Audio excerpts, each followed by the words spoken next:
So the crux of our current political and moral crisis is simply this: a rejection of the Christian gospel by the majority of people.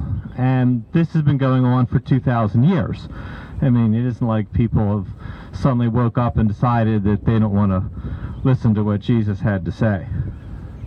What did he have to say? I mean, it's a fairly simple message.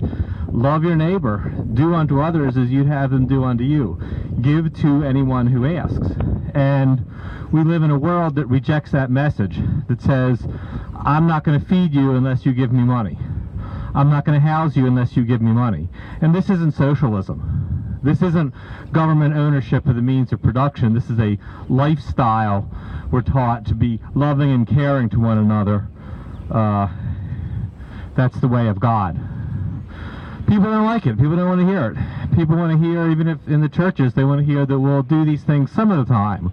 We'll spend 40 hours a week working for money and then volunteer at the homeless shelter or the soup kitchen. That's not Jesus' message. Jesus' message isn't that we should obey him some of the time. We're not to be part-time disciples. There really is no such thing. These teachings, this is a lifestyle. This is how we're supposed to be treating people all of the time. And people don't want to hear it. We want to hear that we need money. Of course, we need, big political systems, militarism. This is what works in the real world. Politically, we have basically two very powerful groups in this country. And in a lot of other countries, too. You see the same basic pattern in Europe. We see the conservatives that tell us that we don't have to change. Human nature is fine. They often wrap themselves in the cloak of Christianity, but when you really look at their lifestyle, no, they're not going to give to anyone who asks. Their position is they're going to starve people into submission and force them to work. And it's not, you say, well, everyone has to work. Yeah, but it's work for immoral leaders. You're going to stand behind a cash register and refuse to feed people, and if you don't do it, we're going to put you homeless. We're going to break you and force you to submit to wicked leadership.